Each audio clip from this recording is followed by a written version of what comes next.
За харгаа цэвэрлэх байгууламж дээр ирсэн байна. Бараг л хотынхон төвд юм байна дөө. Ардаа туулгалтай, хажуудаа барилга башин цэцэрлэгтэй юм байна. Тэгэхээр энэ хэдүүлээ өнөөдөр юу их гэж ирсэн гэж? Шинэ гоё туршилттай танилцсанаа. Google биш өөртөө идэг. AI-д биш логиктой идэг. Википедиагаас илүү чухал нэг зүйл бий. Тэр бол яагаад гэж асуух чадвар. Харсан бүхнээ асуултаар сольж, мэдсэн бүхнээ задлан шинжилдэг хүмүүсийг мэдлэгт дурлагсад гэдэг. Тархиа асаа. Энэ бол нууцлаг зүйл биш. Харин бидний одоогоор бүрэн тайлбарлаж амжаагүй үнэн.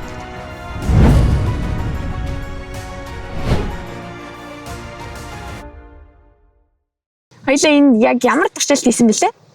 За энд болохоор хөрсний хүн бүтээлийг бууруулах Python Remediation технологиг одоо туршаад явж байна. Энэ нь болохоор ургамлыг ашиглаж хөрсний хүн бүтээлийг бууруулах юм туршилт.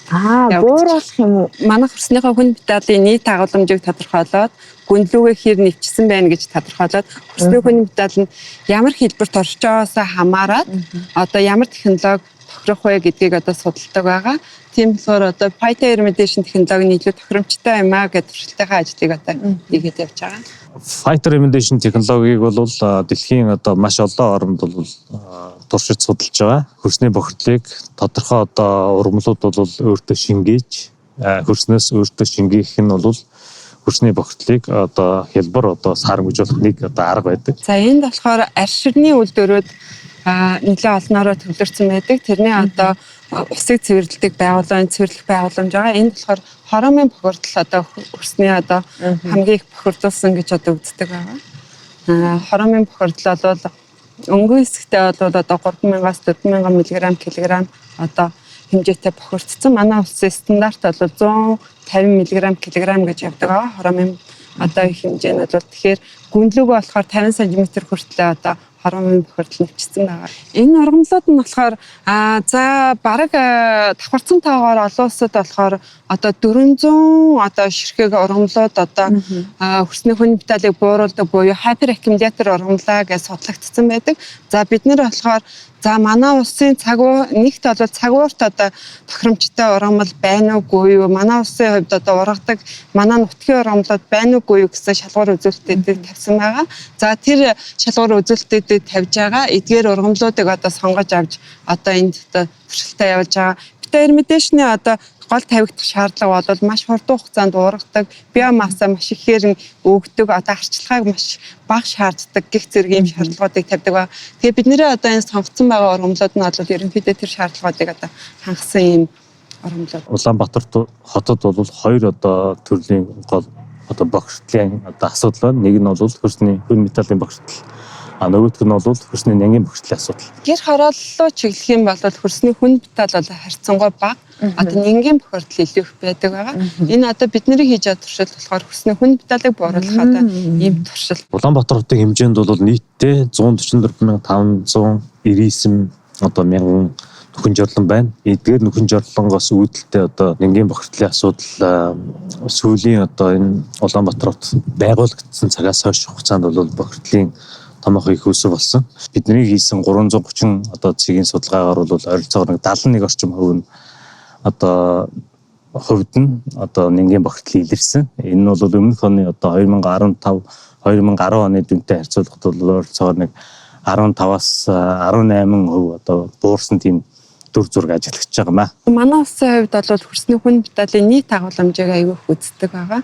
За сүүлийн үед яг ганц нэг одоо хүн металлын одоо ямар хэлбэрт оршиж байгааг одоо судалж байгаа судалгаанууд одоо гарч ирж байгаа. Манай одоо лабораторийн бас одоо сүүлийн үед хийж байгаа шинэлэг судалгаа гэх юм бол за нийт агуулмж нь хөрснийхөө өнгөн үед ийм өндөр байгаа юм бол энэ металл маань ямар хэлбэрт оршиж ийн вэ гэдгийг одоо судалж эхэлж байгаа.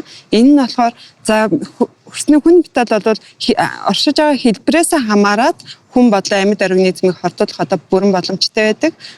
Хөдөлгөөнтэй хэлбэрт оршиж явах юм бол одоо хүнсний гинжин хэлхээгээр ч юм уу, амьсгалаар ч юм уу, арьсаар ч юм уу дамжиж одоо хүнийг юм уу, амьтныг юм уу, амьд организмыг одоо хордуулах одоо бүрэн боломжтой гэж үздэг байгаа. Их удаан урт хугацаанд энд одоо хүн металлаар хортох юм бол ерөнхийдөө генийн төвшин, ургийн гажиг ч юм уу, хорт хавдруудыг үүсгэх боломж аюул өндөр л гэж үздэг.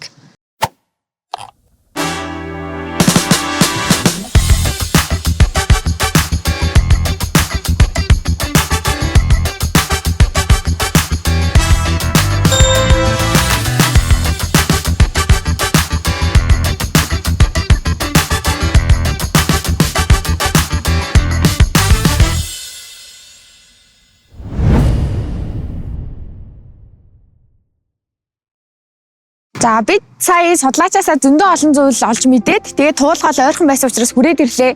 Яг ингээд би бол хажуугаар нь зөндөө л явдаг байсан. Явах болгондоо л боддог байсан л та. Гүний өдрийн манд итгэж байгаа ганц гоё том гол шүү. Сайхан харагдчихээн да гэж холоос хардаг байсан чи яг ингээд боддоор ирээд хажууд нь зогсоод ингээд мэдгүй надад бүр ингээ хэлэх үг болохгүй.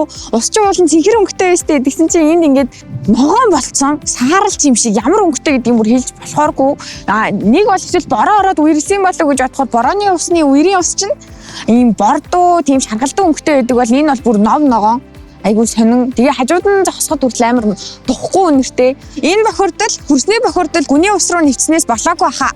Маш олон шалтгаанууд байгаа ах гэж найдаж байна. Ер нь туулгаалж гэлтгүй ус ер нь яаж бохирддгийг, бид нар яаж хамгаалах ёстой юм, яаж хэвшүүлэх ёстой юм гэдгийг судлаачаас явж асуужтгоо. Явцгаая. За бид сая туулгаалын хэрэгтэй танилцаад ирлээ. Тэгээд айгүй юм хурц сэхүүн үнэртэй. Тэгээд ийм ногоос хааралч юм шиг ер нь доод ингээд тунгалаг чанараа ер нь алдсан байсан. Тэр ер нь юуны бохирдол юм болов? Туулгалын ус маань ерөнхийдөө бол голынхын дээд хэсгээр уулын тунгалаг устай ямар нэгэн хүний үйл ажиллагаанд төвөртөөгүй цэвэр зэнгэг бол байдаг.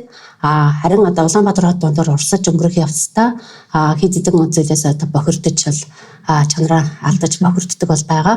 За яг тэр орчинд болохоор дээд цэнгний орчинд Улаанбаатар хотын төв цэвэрлэх байгууламжийн дутуу цэвэршүүлсэн хаягдл бохир ус нийлдэг бол байгаа. За тэгээд энэ хаягдл бохир усны улмаас туулгалын ус маань маш их өнхөн үнэртэй, бор саарал, бор ногоон өнгөтэй болсон байдаг. Тэгээд энэ одоо олон жилийн турш энэ бохир хаягдл ус туулгалд нийлснээр тэр нэг хумбуур өвцөө булангарын одоо хэмжээнд булангар маань голынхоо ёроолд хагшаас байдлаар ингээд сууж дагтаршиж өгсөн байдаг. Усны чанарт үнэлгээ өгөх бохирдлын зэргийг тогтооход юм шалгуур үзүүлэлтүүд бол болдог. За бид нар болохоор нийтдээ 12 одоо бохирдлын одоо болон одоо чанарын үзүүлэлтүүдийг сонгож авчвал усны чанарын индексийг бол тооцсон байгаа. За тэгээд усны чанарын индексийн утгаас нь хамааруулаад маш цэвэр, бага зэргийн бохирдолтой, их бохирдолтой, маш их бохирдолтой гэсэн 6 ангилалд авч үздэг бол байгаа. За бидний одоо судалгааны дүнгээс харахад усны чанарын индекс нь 0.32-аас 38.1 одоо 4 хоорондоо хэлбэл зүйлс илэрсэн байгаа. За тэгээд орон зайн хувьд аваад үзэх юм бол голын одоо дээд хэсэг маань одоо ерөнхийдөө бол цэвэр гэсэн ангилалд бол хамаарч байгаа. За гэтэл одоо Улаанбаатар хот дондор урсаж явахдаа гүний үйл ажиллагаанд одоо өртөөд одоо чанар найрлага нь өөрчлөгдсөн, бохирдсон гэдэг ярьсан шүү дээ. За энэ хэсгүүдэд маань одоо усны чанарын индекс маань байнга одоо энэ маш их бохирдолтой ангиллаас бол давж илэрдэг. За энд бол ямар цаг хамаарч байгаа гэхээр дээд сонгон, биологийн гүр, тавталгын гүр тогтмол одоо энэ ангиллалд байдаг. Тэгээд энэ ангиллаасаа дандаа давж бол илэрдэг байгаа. Харин одоо алтан булаг цаашлаа тийм ээ. Алтан булаг болохоор цаг хугацаанаас хамаарат зарим тохиолдолд бохирдолтой ангиллад, зарим тохиолдолд их бохирдолтой ангиллаар голчлон одоо ингээ харж хахад байнга их бохирдолтой ангиллалтай голчлон одоо ордог бол байгаа. За тэгээд голын одоо дунд буюу энэ хэсэг болохоор бага зэргийн одоо бохирдолтой ангиллалд бол хамаардаг бол байгаа.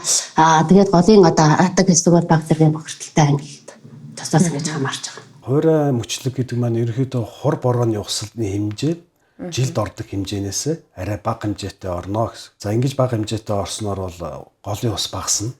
За нуурын усны түвшин багасна.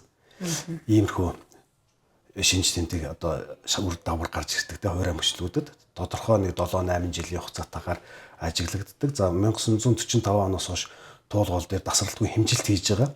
Харуултай, усны харуултай.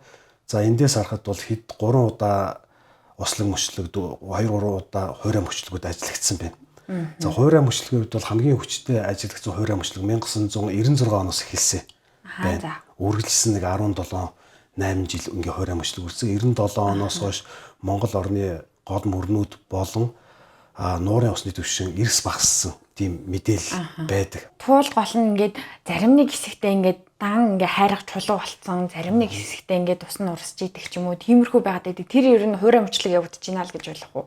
Туулгалын жишээн дээр ярихад бол яг Улаанбаатар орчим Баян зүрхийн гүүрээс Сонгоны харгуу уул хүртэлх тийм урсж байгаа энэ зайд ойролцоогоор нэг 20-оос 30 км голдрлийн хэмжээндээ энэ зайд туулгал 96-7-оос хойш 2 хоног хамгийн багадаа 2 хоног хамгийн ихдээ 31 хоног зарим жилүүдэд ихтэй. За энэ жишээнд бидний хийжсэн судалгаа туулгалын 12 оны 4 сарын 24-ний өдөр яваад за 3 өдрийн дараа ирэхэд ингээ яг урсаад орж ирж байгаа дээрээс.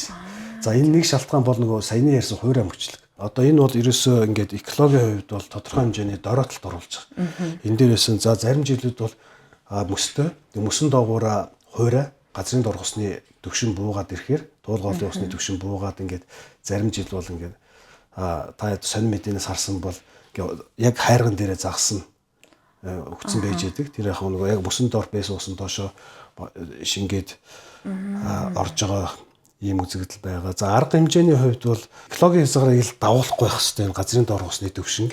Тэгэхээр өвөлдөө даваад байгаа бол бид нар өвөлдөө арай бага хэмжээний усыг олборлож уух шаардлагатай байгаа л да. Зөв. Тэгээ одоо нэг 100% цуны улиралд ууж байгаа бол тодорхой хэмжээний 60% хүртэлх олборлох хэмжээгээ багасгах шаардлагатай байна. Олборлож хэрэглэх хэмжээгээ. Тэгэх юм бол энэ газрын дорх усын төвшин одоо хүний үйл ажиллагааны нөлөөгөөр тэгж их тодорхой хэмжээгээр экологийн хязгаарыг давахгүй байх ийм нөхцөл бүрдэх юм байна.